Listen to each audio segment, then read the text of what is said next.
Combo offer കണ്ട് ജനം കൂടി. തിരുവനന്തപുരത്ത് ഷവർമയും കഴിച്ച് 21 പേർക്ക് ഭക്ഷ്യബാധ. കട പൂട്ടിയെന്ന്.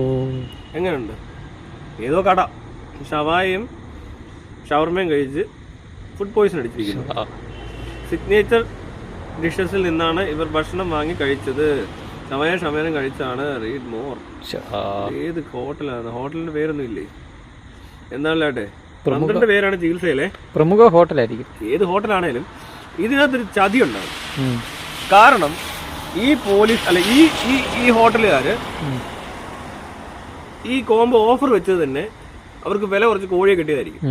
മനസ്സിലായോ? ഇത് വേസ്റ്റ് തള്ളാൻ വെച്ച സാധനം എടുത്ത് ആൾക്കാരെ തീറ്റിച്ചതായി തെണ്ടികള്. അല്ല, ഇങ്ങനെ ഒരു പെട്ടെന്നൊരു കോംബോ ഓഫറും ആൾക്കൂട്ടും ഇവിടെ നടക്കാറുണ്ട്. ഇടയ്ക്ക് KFC നടക്കാറുണ്ട്. KFC ഇത് തന്നെ ആയിരിക്കും ചെയ്യുന്നത്. സ്റ്റോക്ക് തള്ളി കളയുക. കുറച്ചാൾ ഫ്രീസർ വെച്ച് പിന്നെ ഫ്രീസർ ലൈഫ് തീരാറാവുമ്പോൾ ഉടനെ ഓഫർ ഇട്ടിട്ട് ഇതങ്ങ് തീറ്റിക്കുക ആൾക്കാരെ. ഇവർക്ക് അതിന് മുമ്പ് കച്ചവടം ഇല്ല. ഈ നാറികള് ഇവിടെ ഉള്ളവന്മാര് ഓസിന് കിട്ടി ആസിഡ് അടിക്കുന്നവന്മാര് എന്തോ ചെയ്യുമെന്ന് ചോദിച്ചാൽ ആ സമയത്ത് ഇന്ന് തിന്നും.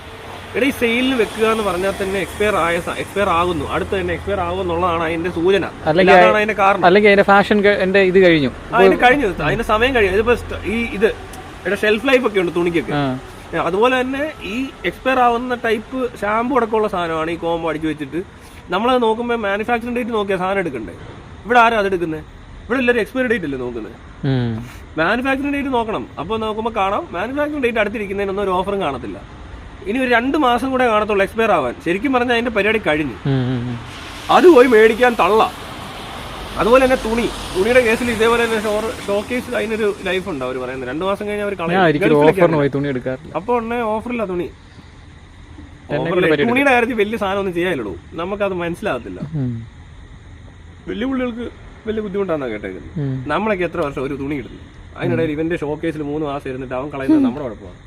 അത് അവരുടെ വലിയ ക്വാളിറ്റി ബ്രാൻഡിനൊക്കെ ഉള്ളു ഈ പ്രശ്നം. അല്ലാത്തവർക്ക് എന്ത് തുണി? അതുപോലെ അല്ല ഇത്. ഈ പുള്ളികള് ഞാൻ പറയുന്നത് എന്താ സംഭവിച്ചതെന്ന്, എങ്ങാണ്ട് ചിക്കൻ കുറേ ഇരുന്ന് അപ്പോൾ അവർ വന്നിട്ട് പറഞ്ഞു വില കുറച്ച് ചിക്കൻ തരാം. അപ്പോൾ ഇമാരങ്ങ് അടിച്ചങ്ങ് അനൗൺസ്മെന്റ് വിട്ട്. അപ്പോൾ ആ ഏരിയ ഉള്ളവന്മാരെല്ലാം നോക്കിയപ്പോൾ ഓഫർ, ഭയങ്കര ആൾക്കൂട്ടം, എല്ലാം കൂടെ അങ്ങ് ഇടിച്ച് കയറി വില കുറച്ച് തിന്നാൻ പോയതാ. ശരിക്കും ആൾക്കൂട്ടം കാണുന്നിടത്തെ പോലെ ആൾക്കൂട്ടം സ്ഥിരമായി ഉണ്ടെങ്കിൽ പോയാൽ കുഴപ്പമില്ലല്ലോ. മനസ്സിലായോ? പക്ഷെ ഇത് ഇടയ്ക്ക് ഓഫർ എന്നൊക്കെ പറഞ്ഞുകൊണ്ട് വരും. ഇത് സ്ഥിരമായിട്ട് ആൾക്കൂട്ടം കൊടുത്ത് വിലയുള്ള സാധനങ്ങളാണ് കൊടുക്കുന്നതെങ്കിൽ കുഴപ്പമില്ല. അവർക്ക് റിസ്ക് എടുക്കാൻ മടിയായിരിക്കും. ഇവന്മാർ ഇടയ്ക്കും കണ്ട് ഒപ്പിക്കുന്നതാണോ ഇത്? ഇപ്പൊ റെപ്യൂട്ടഡ് ആയിട്ടുള്ള ഹോട്ടൽസ് അവർക്ക് പേടിയാ. KFC ഇപ്പൊ എത്ര വട്ടം പിടിക്കുന്ന അറിയോ? KFC ഇച്ചിരി കലിപ്പായിരിക്കും. കാരണം KFCക്ക് തന്തയില്ല ഇവിടെ. മനസ്സിലായോ? KFC അല്ല ഇത്. ഇവിടെ ഉള്ള ഈ ഫ്രാഞ്ചൈസി പോലെ എടുത്തേക്കുന്ന ഇന്ത്യ മൊത്തത്തിൽ ഏതാണ്ട് ഒറ്റ ഫ്രാഞ്ചൈസി ആണെന്നാ തോന്നുന്നു. അവരെന്നിട്ട് തോന്നിയ പോലെ ഇത് ഇന്ത്യൻ KFC, ഇതിന് എരിവൊക്കെ ഉണ്ട്. ഇത് KFC അല്ല. KFCക്ക് ഇവിടെ എന്ത് സംഭവിച്ചാലും KFCക്ക് പ്രശ്നമല്ല. ഈ കാണുന്ന KFCയുടെ മറ്റേ ഇന്ത്യൻ KFC ആ. മനസ്സിലായോ? ഈ കാണുന്ന KFC ഇല്ലേ? ഈ KFC അല്ല. കോടീശ്വരന്റെ വീട്ടിൽ വേറൊരു KFC ഉണ്ട്. ഈ KFC അല്ല. ശരിക്കുള്ള KFC ഉണ്ടല്ലോ, വെളുത്ത് തുടുത്തായിരിക്കുന്നേ. ഇവിടെ അവർക്ക് കോഴി തന്നെ വേറെ ഫാം ഉണ്ട്. എല്ലാം നിങ്ങൾ അന്വേഷിച്ച് നോക്കും, ഗൂഗിളൊക്കെ സെർച്ച് ചെയ്യും. അതിനകത്ത് KFCക്ക് വേറെ ഫാം ഉണ്ട്. അവരുടെ കോഴിക്ക് പൂടയില്ല. ഇങ്ങനെ കുറെ സാധനമൊക്കെ വരുന്നുണ്ട്. അത് ശരിക്കും ഉള്ളതല്ല. പക്ഷെ എന്നാൽ പോലും കുവൈറ്റിലൊക്കെ വേറെ ഉഗ്ര ഫാമായി ഉണ്ട്. അതിന്റെ കോഴിയുടെ വലിപ്പം തന്നെ വേറെയാണ്. വലിയ കാലൊക്കെ ആയിരുന്നു, കിടിലെ സൈസ്. ഒരു പീസൊക്കെ എടുത്ത് തിന്നുണ്ടല്ലോ. അതിന്റെ ഒരു കാല് നമ്മുടെ കൈയുടെ അത്രയുണ്ട്. അയ്യോ ശരിക്കും. അതിന്റെ ഒരു തുടയെന്നൊക്കെ പറഞ്ഞുണ്ടല്ലോ.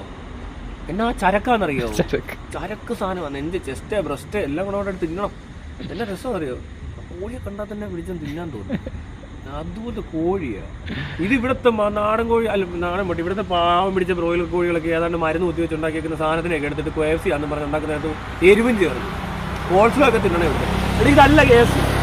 മനസ്സിലായോ? അപ്പൊ അതും ഒരു പ്രശ്നമാണ്. അവിടെ ഇതൊക്കെ സംഭവിക്കും. KFCക്കകത്ത് പുഴു കിട്ടിയിരിക്കും. അത് ശ്രദ്ധിച്ചോണം കേട്ടോ. ഈ ഇവിടെ ലുലു പോലത്തെ സ്ഥലത്തെ KFC കുഴപ്പമില്ല.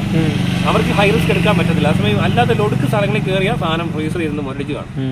ലുലു വെച്ചൊരു ശ്രദ്ധിക്കും. കാരണം ലുലുവിന് പേരുദോഷം കൂടുതല. ഉണ്ടായി പോയാണ്ടല്ലോ വിഷയം മാറും. അതിന്റെ യൂസഫ് ഉണ്ടല്ലോ, യൂസഫ് അലിയുടെ പരിപാടി കൂട്ടിക്കാൻ നമ്മളിവിടെ പിള്ളേരുണ്ട്. അതുകൊണ്ട് യൂസഫ് അലിക്ക് പേടിയാ. പല പിള്ളേരും ഉണ്ടല്ലോ, നമ്മുടെ പിള്ളേരാ. യൂസഫ് അലിയെ പൂട്ടിക്കാൻ വേണ്ടിയിട്ട് ലുലു പോയിരിക്കും എപ്പോഴും. മനസ്സിലായോ? ഒരു അണ്ണനൊക്കെ ഉണ്ട്. എപ്പോഴും മറ്റന്നാൾസ് ഫുഡ് ടെസ്റ്റ് ചെയ്യാൻ കയറാറുണ്ട് പുള്ളി. ഞാനിടയ്ക്ക് KFCയിലും കയറി ടെസ്റ്റ് ചെയ്യും. അതുകൊണ്ട് വലിയ കുഴപ്പമില്ല. അവിടുത്തെ ക്യാൻറ്റീനും നല്ല മനസ്സിലായി. അവരത്രയും അലമ്പ് സാധനം ചെയ്യാൻ പറ്റും. മാത്രമല്ല ഇതിന്റെ ഫ്രീസറൊക്കെ നല്ല സെറ്റപ്പ് ആയതുകൊണ്ട് അധികം റിസ്ക് എടുക്കേണ്ട കാര്യമില്ല അവർക്ക്. മനസ്സിലായോ? അവർക്കല്ലാതെ ലാഭമുണ്ട്. ഇവിടെ അതല്ല, ഈ മൂലയ്ക്കൊക്കെ ഇരിക്കുന്നിടത്ത് കയറിയാൽ ചിലപ്പോൾ അവിടെ ഇരുന്ന് പോയി കാണും. അവിടുത്തെ സ്റ്റാഫ് തന്നെ ഇരുന്ന് മൊരടിച്ച് കാണും. അവൻ്റെ മുഖത്ത് നോക്കി അറിയാം അവിടെ കച്ചവടം ആണെന്നേ. ചില സ്ഥലത്തൊക്കെ ചെന്ന് കഴിഞ്ഞാൽ നമുക്ക് മനസ്സിലാവും ഏത് ഏകദേശമായിട്ട് എന്ത് കാര്യം. അപ്പോൾ അങ്ങനെ ഇരിക്കുമ്പോൾ ഇങ്ങനെയുള്ള ഓഫർ കണ്ടാൽ തിന്നാൻ പോകാതിരിക്കുക.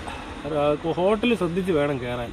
ഹലാലിനൊക്കെ ബോർഡ് എഴുതി വെച്ച് കണ്ടുകൊണ്ടൊന്നും കയറി ഒരു മുസ്ലിമും കയറി കഴിക്കണ്ട. മിക്കയിടത്തുള്ള ഹലാൽ ബോർഡിലുള്ളിടത്തൊക്കെ ചിക്കനും മട്ടനും ഒക്കെ പ്രശ്നമായിട്ട് ഫുഡ് പോയിസൺ അടിച്ച് ആൾക്കാർ മരിച്ചിട്ടൊക്കെ ഉണ്ട്. ഇത് ഹലാലായിരിക്കും അല്ലേ? നോക്കൂ, ഇതിൻ്റെ ഫോട്ടോ ഉണ്ടെങ്കിൽ അയച്ച് കമൻറ്റ് ഇടുന്നതായിരിക്കും. ഉറപ്പായിട്ട് അത് ഹലാലാണ്. അത് മന്തിയും മറ്റേതൊക്കെ അല്ലേ, ഷവായ ഷവർമയല്ലേ, അത് ഹലാലായിരിക്കും. ഹലാൽ ഉടായ്പാണ്. അങ്ങനെ കുറേ പേര് ഇപ്പോൾ ഫുഡ് പോയിസൺ അടിച്ച് കിടപ്പുണ്ട്. ചിലപ്പോൾ ആൾക്കാർ മരിച്ചെന്നും വരാം ഹലാൽ കഴിച്ചാൽ. ഹലാൽ ഈസ് ഇൻജൂറിയസ് ടു ഹെൽത്ത്, അത്രേ ഉള്ളൂ.